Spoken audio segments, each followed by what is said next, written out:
Salut Stéphanie, un autre beau Hello! sujet aujourd'hui. Donc, un Oui. sujet Qui vous étonnera. qui va nous étonner et qu'on n'entend pas souvent parler. Et moi, je suis entourée de deux belles femmes comme ça. Tu vas nous en parler davantage parce qu'il y a des petites choses qu'on ne pense pas connaître et on ne pense pas savoir. Fait que c'est quoi ton sujet aujourd'hui? Les éphilides. Qui est? Les rousses. Nos petites rouquines d'amour. Les Donc, rousses. est-ce que ça se peut que Oui. les rouquines soient plus dures à pigmenter? Oh oui, ça se peut. C'est un fait. Parfait. Donc, Mais pourquoi? Pourquoi exactement? On va partager le beau document que Stéphanie nous a fait. Encore une fois, toujours aussi magnifique. Donc, les rouquines, ils ont des types de peau différentes et pourquoi? Oui, mais pourquoi au Québec, on a autant de roux? J'ai 5 clientes sur 6 qui se présentent dans mon local et ils ont le type de peau avec des éphilides, des taches de rousseur ou des roux. Je vous partage seulement un petit peu d'histoire. Les immigrants irlandais sont arrivés par milliers au Canada, sont arrivés beaucoup au Québec. Donc, depuis ce temps, il y a eu beaucoup de gènes roux. Il est omniprésent dans notre quotidien. C'est pour ça qu'on rencontre beaucoup de roux. Alors, pour moi, c'est un sujet super important parce que ça fait partie de notre quotidien. Presque toutes les clientes, il y en a beaucoup de roux. Donc, je vais vous parler de ça. Parfait. Alors, qui dit roux ne dit pas implicitement cheveux roux. Le terme roux s'observe plus vite par la chevelure, c'est sûr, mais c'est d'abord et avant tout un gène. C'est le chromosome 16. Ce dernier se décale en 8 tonalités présentes chez l'humain. Le gène roux, c'est un gène qui est extrêmement prédominant. Oui, on le retrouve une pigmentation rousselée autant chez les Québécois, les Européens, Nord-Américains, Amérique centrale, Europe du Nord, Royaume-Uni, l'Irlande, pour ne nommer que. On va retenir ici que l'ethnicité, c'est un indicateur important concernant la coloration de la peau et de sa pigmentation rousse, puisque le gène y est présent. Parfait. Si on fait un petit zoom sur l'histologie de la peau, donc, l'étude de la cellule de la peau contenant le pigment roux nous révèle que le fameux chromosome 16, il est porteur d'une différence physique. La cellule de l'organe peau est plus caoutchouteuse. En comparaison avec un caucasien sans présence du gène rousselé, il apparaît plus compact. Donc, à l'opposé, une peau hyperpigmentée de coloration brun foncé à noir, bien, eux, leurs cellules d'organes peau sont plus grosses, plus serrées et plus denses. Alors, on se retrouve à avoir 3 types de cellules de peau. On a les caucasiens, on a les blancs, on a les roux, puis on a les peaux foncées. On va tout démêler ça un petit peu plus loin. En quoi ça affecte la pigmentation d'avoir le roux? Bien, en réalité, ce que M. Fitzpatrick a découvert, il a catégorisé 6 couleurs des nuances de peau. Toutes ces couleurs ont chacune des niveaux subdivisés en catégories. Bien, aujourd'hui, on va vous parler de la catégorie 2, donc ce qu'on appelle souvent la Fitzpatrick 2. C'est une catégorie qui a un déséquilibre et quand tu as subi un déséquilibre, ce que je veux dire, là, soit par suture, coupure, scratch, brûlure, piqûre, insertion d'un objet tranchant qui s'introduit sous l'épiderme, ça vient créer une brèche dans la peau. Donc, puis cette peau-là, sa principale fonction, c'est de protéger les intrusions. La façon qu'elle se défend quand il y a une intrusion, bien, elle envoie son armée rapidement au site traumatisé. Tu peux être surprise de la vitesse avec laquelle l'armée se déploie. Au niveau de ces types de peau-là, tu parles. Exactement. Okay. Des fois, là, j'ai une autonomie, je te dirais, de 40 minutes dès que j'ai commencé à pigmenter. Ce qui fait que les roux, faut pigmenter un petit peu plus rapidement. Mon tatouage, quand j'ai vraiment une rousse, là, je peux pas durer longtemps. Je fais pas on fait pas 3 heures là, avec une roue. Parfait. Pourquoi? Parce qu'ils ont une tendance à cicatriser plus vite? Le système immunitaire embarque. embarque rapidement, ce qui fait que une fois que le système immunitaire est embarqué, c'est tellement difficile que ça ne pigmente plus. OK. Puis, tu sais, juste pour savoir la différence, je comprends le Fitzpatrick 2, on va le voir, mais est-ce que la personne, ça va aider quand elle a des taches de rousseur? Est-ce que ça peut être une indication qu'elle peut être plus dure à tatouer? Fait que c'est vraiment ça que les filles vont se baser, parce que si on regarde l'image en arrière, c'est sûr que là, on s'entend, c'est photoshopé, elle a des cheveux blonds roux, mais elle n'a pas de taches de rousseur. Fait que est-ce que c'est considéré comme une rousse ou c'est... OK. Bien, c'est sûr qu'il y a des taches de rousseur, mais il y en a des roux qui n'en ont pas nécessairement de taches de rousseur. Oui, tu peux le voir au niveau de leur teint, tu peux le voir au niveau de l'ethnicité, tu peux le voir au niveau de l'hyperpigmentation. Donc, souvent, les roux vont faire de l'hyperpigmentation, ce qui fait qu'on doit observer une ancienne cicatrice pour voir la couleur de la cicatrice. OK, parfait. Parce qu'il peut avoir de l'hyper ou de l'hypopigmentation comme une autre personne aussi, mais plus flagrante peut-être? Oui, exactement. Ou sinon, tu peux voir quelqu'un, comment je pourrais dire ça? Bien, souvent, ils ont les yeux d'une autre couleur, les roux, tu sais, ils sont tout le temps dans les yeux clairs. C'est ça, j'allais dire, ils n'ont jamais... ils n'ont jamais de brun. Exactement, parfait. Jamais. En quoi ça va affecter toujours notre pigmentation? Bien, c'est l'armée qui est déployée. On appelle ça la mélanine. C'est la cellule responsable de la coloration de la peau. Alors, si on récapitule un peu jusqu'à là où on est rendu, c'est que le gène roux, il est plus caoutchouteux, plus dense. Le gène roux a une échelle de valeur jaune à rouge. C'est des taches qui tombent dans ces couleurs-là, jaune-rouge. Le gène roux, il est fort puis il est prédominant. Puis le gène roux et son armée peuvent soit rester au site traumatisé ou se retirer après guérison. Donc, c'est des facteurs à garder en tête parce que si on choisit une couleur sur une rousse, puis qu'elle, son hyperpigmentation demeure au site, bien, si on fait des sourcils, puis qu'on trouve sa couleur d'hyperpigmentation qui est orangée, bien, on va diminuer notre quantité d'orangé dans notre couleur parce que sinon, ça va sortir tellement plus orangé. Fait que c'est ça qu'on apprend à travailler avec les roux. Qu'est-ce que ça veut dire en maquillage permanent? Bien, les cellules caoutchouteuses, comme on peut les appeler, sont plus difficiles à anesthésier. Demande à une rousse si elle est capable d'être anesthésiée chez le dentiste. Souvent, elle va te dire qu'ils ont de la difficulté. C'est plus difficile à pigmenter parce que quand on tatoue, quand on pigmente une rousse, souvent, ça rebondit. Il faut vraiment tendre la peau. Puis on a un effet... Possible. Oui, on a un effet qui rebondit chez les roux. Puis ils ont tendance à prendre une couleur orangée, à avoir une teinte plus dorée, orangée. On le voit facilement là, quand ils ont du pigment roux. Là. Parfait. Puis, tu sais, juste pour faire parallèle, je ne sais pas si tu vas en parler plus loin, puis c'est hors sujet au niveau de la rouquine, mais les gens qui ont le teint, exemple, foncé comme moi, qu'est-ce que tu penses des taches de rousseur en maquillage permanent? Est-ce que tu en parles plus loin ou pas nécessairement? Je sais que c'est deux sujets différents, là, mais... Pour les faire? Oui. Non, c'est non. Non, c'est ça. Non. Ah, c'est un big non. Quand je vois ça, je me dis, je peux pas croire. Fait que, tu sais, si, exemple, tu écoutes la vidéo, tu es soit cliente, soit technicienne en maquillage permanent, moi, j'ai pas tant vu des beaux résultats. Puis le problème, c'est que ça vieillit d'une couleur, puis là, ben, tu es pris avec ça sur le visage, puis il faut... C'est à ne pas faire. Non, c'est ça. Exactement. Non, c'est la coloration, le vieillissement de la couleur dans le derme. C'est là que c'est pas très joli. En fait, je recommanderais plus les gens qui veulent avoir ça puis qui n'ont pas de réaction allergique avec le henné, mais de choisir beaucoup plus le henné pour faire un effet de taches de rousseur, mais de ne pas faire les taches de rousseur avec le maquillage permanent.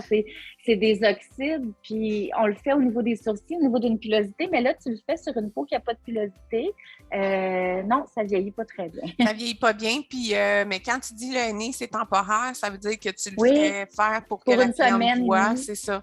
Oui, ça dure une semaine et demie à peu près. Ouais. Puis, tu sais, j'ai déjà vu une femme qu'elle avait ici, puis ici, aucune structure, parce que, tu sais, une tache de rousseur, c'est pas rond, parfait, puis elle, Non, c'était des ronds exactement. partout. Fait que, tu sais, il Ouais, faut non. vraiment faire attention que ce soit Ah ça ouais. ou les cachernes en maquillage permanent, n'allez jamais vers ça, là. Il y a d'autres choses qui peuvent exister ou, tu sais, Oui, c'est c'est ça. ça. Fais juste penser on met du pigment ici, puis que les femmes, ça, les joues sont exposées, sont plus dominantes, c'est toujours au soleil. Donc, Exactement. juste la réaction des rayons UV sur la joue avec un coup de soleil, puis ça change ça peut tourner au brun foncé, violet, tu sais, on sait Ah, pas, là. ouais. Ouais, ouais. Ça Ça dépend de la vieillit peau. différemment, fait qu'il ne faut pas s'enligner là-dessus. Parfait. Oui, Donc, exactement. notre petite introduction qui n'était pas sur les rousses, mais sur ceux qui veulent ressembler aux rousses, il va falloir malheureusement teigner Oui, vos cheveux. Ça va faire une petite tête. Fait que comment on travaille avec les exactement. peaux rousses? Oui, ben c'est ça. Je dirais surtout que les jeunes techniciennes, je crois qu'on en a beaucoup. Alors, je me permettais de pouvoir l'indiquer. Ils ont tendance à peser plus fort pour faire pénétrer le pigment quand ils tombent sur une rousse. Pourquoi? Parce que le phénomène du caoutchouc, ben, ça rend la peau élastique. Puis le premier passage, souvent, disparaît sous les cellules. Ce qui fait que tu vas peser un petit peu plus fort. Puis là, tu te dis, ben mon trait paraît pas le premier passage, mais c'est normal parce que tu déposes le pigment en dessous des molécules, puis là, l'armée arrive par-dessus, puis là, ben ça se fait, c'est le corps humain qui réagit de cette façon-là, ce qui fait qu'on va mettre de l'anesthésiant pour faire ressortir le pigment. C'est un petit truc. Parfait. Puis des fois, ils enflent aussi rapidement les roues. Ouais. Donc, on va travailler une place, on va attendre que ça désenfle, puis on va continuer. Tu ne t'acharneras pas. Dès que tu vois que ça l'enfle, on arrête un petit peu, mais il ne faut pas s'acharner sur les roues. Il faut juste laisser respirer la peau, travailler de concert avec elle, tout simplement. Oui, c'est ça.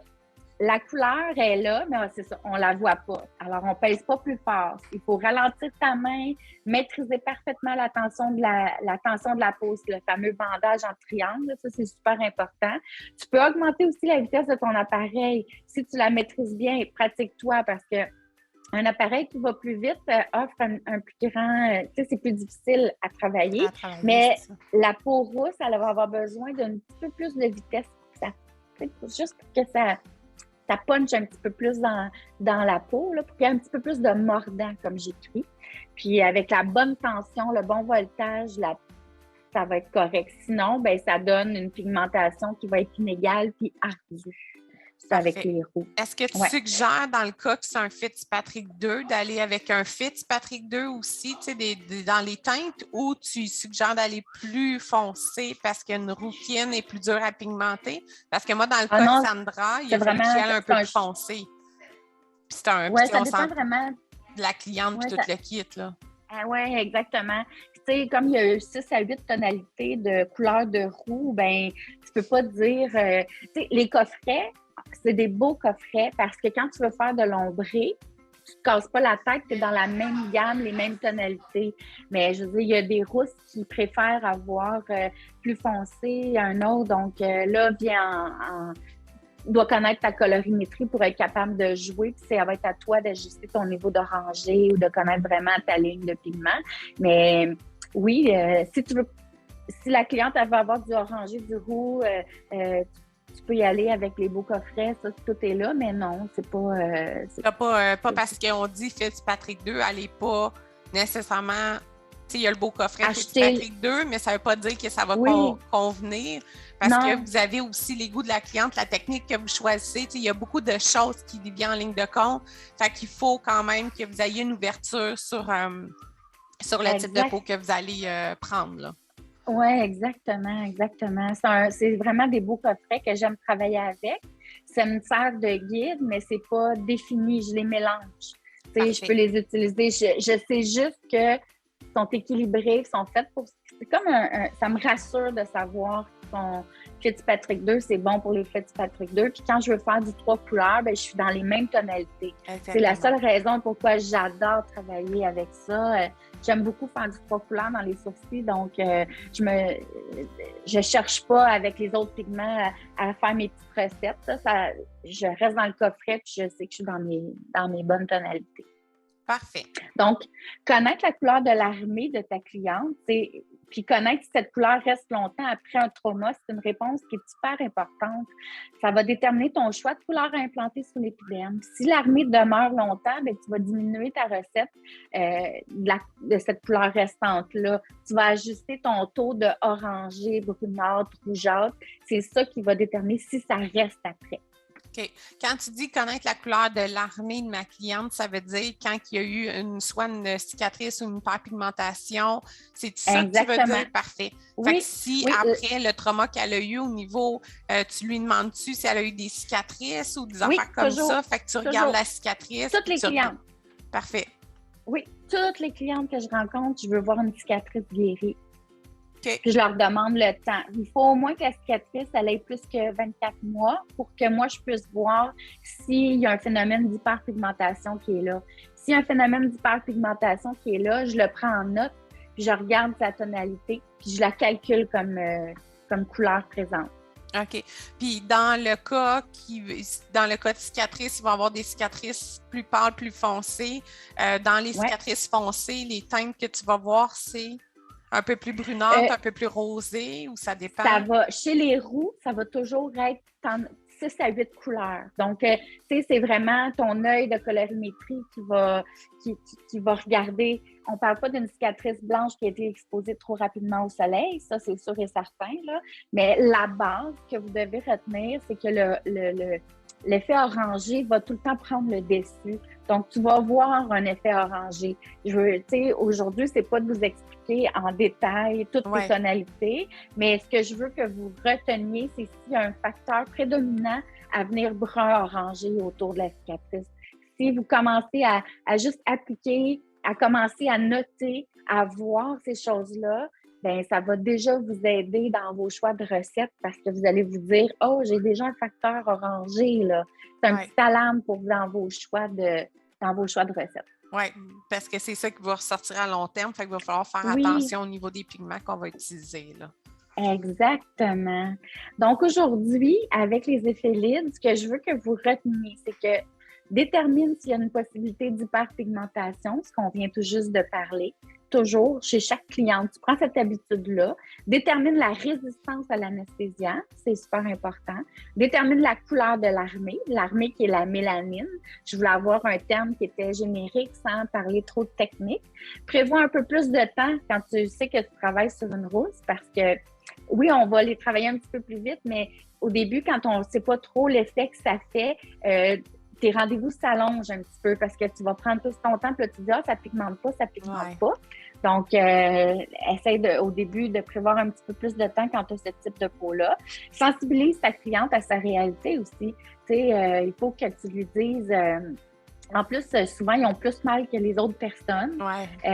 Oui, ils sont plus sensibles, ils ont plus mal. Fait que tout étire le temps. Donc, il faut que tu les sensibilises à leur réalité. Assure-toi que tes attentes sont réalistes au niveau des couleurs aussi. Tu sais, si elle a plein de taches de rousseur sur les lèvres, puis que là, elle veut un effet rouge à lèvres, puis que nous, d'habitude, tu sais, tu vas mettre du orange, mais tu vas augmenter son niveau d'orangé sur les lèvres. Oui, puis on ne peut pas commencer à corriger tout d'un par un. Non. Moi, quand je vois que les clients veulent, tu sais, mettons, on le voit, là, c'est minime, mais ici, elle a une petite tache de rousseur sur la lèvre. Moi, je trouve ça beau même, là. Il faut garder ce que les clients ont naturellement aussi, pas trop les dénaturer, là. Exactement, mais tu peux pas lui dire que tu vas les couvrir. Quelqu'un qui n'aime pas ça, ça va ressortir. Exact. C'est là où je veux. Il faut que tu sois franche là, dans tes. Tout à fait. Dans ta façon de faire ta consultation, parce qu'encore là, comme on dit tout le temps, il faut que tu gères les attentes de la cliente. Si tu lui dis oh oui, ça va se cacher, puis qu'elle revient, puis qu'elle a le fait de faire les lèvres seulement pour ça. Moi, j'en ai déjà eu une cliente qui voulait cacher ça, puis je lui ai dit ça fait naturel. Si je ne serai jamais comme un vrai rouge à lèvres à venir tout cacher à 100%, c'est impossible. Puis j'ai dit je ne commencerai pas à tout corriger un par un, puis venir.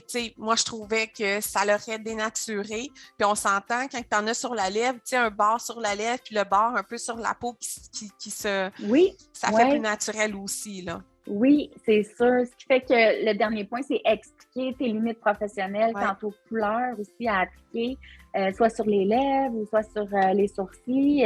Tu sais, on travaille un petit peu plus fort théoriquement, je dirais, pour contrôler l'incontrôlable. Oui, exactement. Parfait. Hey, c'est bon. Fait que dans le fond, fait que comme qu'on disait, il faut faire attention à quand quelqu'un demande des tâches de rousseur. C'est jamais idéal. Quand vous travaillez sur une rousse, soyez avertis que les complications, c'est un gros mot, mais que le type de peau va être différent. Votre résultat va peut-être être différent. Puis, dans l'incertitude, Stéphanie, tu conseilles qu'une technicienne prenne 3 rendez-vous déjà avec la cliente puis qu'elle s'assure d'y aller pas par pas aussi? Ou qu'est-ce que tu conseilles? Oui. Une jeune technicienne qui commence puis que là, elle fait face avec une rousse, de déjà dire que ça peut prendre 3 séances pour la rétention. De un, parce qu'elle ne se connaît pas, elle ne connaît pas sa main, elle ne connaît pas le type de peau. Donc, moi, j'irais facilement à 3 séances. De s'assurer qu'elle connaît bien le type de ligne de pigment qu'elle va utiliser. Ça aussi, c'est super important. Il y a des types de pigments qui vont avoir une meilleure rétention sur l'effet roux, puis qui vont se travailler plus rapidement aussi avec un meilleur résultat. Fait que ça, il faut que tu connaisses vraiment ta ligne. Il y a d'autres trucs comme ça que tu peux, mais de bien se renseigner sur sa cliente, puis de poser le plus de questions que tu peux en consultation pour toujours essayer de contrôler l'incontrôlable. C'est toujours ça, de voir, de tout faire le maximum de ce que tu peux prévenir. Puis après ça, 50 % le restant, ça va être la guérison de la personne. Mais quand tu as été capable de tout prévenir les choses avant, tu fais des meilleurs choix, tu as un meilleur résultat et ta confiance en toi augmente. Oui, exactement. Puis la cliente, elle arrive, puis elle a eu l'heure juste aussi, fait que ça la sécurise elle aussi, tu sais. Elle se dit pas, mais voyons, pourquoi mon ami, ça a marché, puis ça a super bien tenu, puis moi, ça tient pas, puis on entend des fois là, comme ça. Là, oui, ça, on entend. Fait que, tu sais, il faut comparer des pommes avec des pommes, puis même 2 types de roux, s'ils n'ont pas la même coloration dans les 6 à 8 nuances, mais d'avoir ces mots-là aussi, quand tu jases avec ta cliente, ça te donne une crédibilité, et puis la cliente, elle fait comme, OK, là, je comprends mon type de peau. C'est vrai que je gèle pas chez le dentiste, mon Dieu, je viens de comprendre pourquoi ma peau est faite comme ça, c'est vrai. Fait que des fois, tu vas leur en apprendre même sur leur type de peau, ce qui fait que... Puis de ne pas surutiliser l'anesthésiant non plus. Tu sais, oui, c'est un petit truc pour faire ressortir la couleur qu'on voit, mais surtout chez les roux, tu sais, de ne pas la surutiliser parce que ça va augmenter ton effet caoutchouc. Déjà, ils ont la peau caoutchouteuse. Fait que, est-ce que tu suggères une préparation? C'est sûr que tout le monde devrait avoir une préparation de la peau, mais précisément pour les rousses ou pas vraiment? Non, c'est pas... c'est la préparation de ta connaissance du type de peau. Exactement. Et quels ingrédients, quelle ligne de pigment, comment tu vas traiter, quelle couleur tu vas utiliser quand tu vas avoir une cliente avec roux, quel appareil tu peux utiliser. Tu sais, si tu as la liberté de pouvoir choisir un appareil, choisis un appareil qui a un petit peu plus fort de stroke dans ton... pour travailler sur les sourcils ou sur la bouche d'une personne rousse. Moi, en maquillage permanent, je change d'appareil pour une rousse. Puis en tatouage également, j'utilise un appareil super puissant en stroke pour justement faire pigmenter rapidement. Puis est-ce qu'il y a une technique qui est à éviter avec les rousses au niveau des sourcils ou ça peut être poil à poil et poudré aussi? Tu peux tout faire, tant que le type de peau gras... est respecté. Oui, ça, tout est respecté. Ça, j'ai zéro problème avec ça. J'ai pas vu de différence. C'est sûr que le poil à poil, quand tu as de la difficulté à pigmenter, ça donne des moins beaux résultats. Oui. Parce que les techniciennes ont tendance à revenir dans le poil, tu sais. Des fois, les techniciennes me disent, j'ai pris une 1, puis je me dis, pourquoi le poil est aussi épais, mais il retourne 5-6 fois, tu sais. C'est pas normal qu'on retourne 5-6 fois dans le poil, là. Non, exactement. Fait que, tu sais, il y a aussi peut-être des ajustements de la technique à faire, là. Bien, c'est ça. Pour faire travailler sur une rousse, il faut vraiment que ça va être mon sujet de vendredi, le dessin, tu sais. Il faut vraiment que tu connaisses la vitesse de ta main. Donc, pour faire ton poil à poil, si tu y vas 5-6 fois, c'est parce que tu passes trop vite. Oui, bien moi, j'ai toujours dit à mes techniciennes, plus tu travailles lent, plus tu vas être rapide dans ton travail. Bien, effectivement. Tu sais, des fois, les gens disent, voyons, Chantal, c'est long, tu sais, puis là, je leur fais calculer. Je dis, oui, mais t'as passé 1 ou 2 fois max. C'est pas normal c'est de ça. revenir. Fait que t'as pas d'inflammation, tu n'as pas de lymphe, tu n'as pas de la peau justement qui est plus dure. Tu arrives, ton travail est moins écrasé parce que tu n'as pas retourné. Fait qu'il y a beaucoup d'avantages à travailler lentement. Moi, je préconise même de travailler plus lentement si tu es dans tes débuts. Tu te dis pourquoi ça ne tient pas 10 minutes à vitesse de main, ça va être l'idéal, puis tu vas venir avoir de meilleurs résultats même à ta retouche. Parce que tu travailles lentement, oui, ça peut prendre, mettons, une demi-heure de plus quand tu commences, mais à ta retouche, cette demi-heure-là, tu viens facilement de la gagner, là. Ben, tellement, tellement. Puis il ne faut pas non plus tracer avec le dermographe à la même vitesse qu'on dessine. Le dessin va être fait pour aller chercher une aisance dans ton mouvement, mais si tu penses tatouer, pigmenter de la même vitesse que tu dessines, tu te trompes complètement. C'est ça. C'est l'erreur primordiale qu'on voit partout et qu'on fait toutes à nos débuts, c'est qu'on veut faire le poil aussi vite. Pourquoi? Parce que quand on fait le mouvement vite, on a une meilleure stabilité. Quand tu prends ton crayon et que tu le fais lentement, tu vas voir une ondulation. Fait que là, tu te dis, si je vais trop lentement, mon poil il ondule, mais ça veut dire que tu ne maîtrises pas ton appareil. Donc, il faut que tu ailles le pratiquer sur ta fausse peau. Puis ça, malheureusement, ben la pratique de dessin, ça aussi, pas ceux qui la font, mais bon. Bootcamp. Non, il faut pratiquer, là. C'est bon. Ah, Stéphanie, c'est une ancienne ambitieuse de liberté permanente. Fait qu'elle sait comment que je vous fais réfléchir sur toute votre valeur, sur toute la façon de présenter vos produits, puis comment qu'on grandit là-dedans, puis comment que les filles... Ben, tu sais, Stéphanie, t'en es une preuve. Il a fallu que tu demandes tes taxes parce que tu as augmenté ton salaire. Fait que ce qui est une excellente nouvelle, là. Exactement. Parfait. Fait que merci Stéphanie pour le beau sujet. Ça me fait plaisir. C'est vraiment apprécié. Puis on se reparle de toute façon sur d'autres sujets bientôt. Oui. Bye. Bye.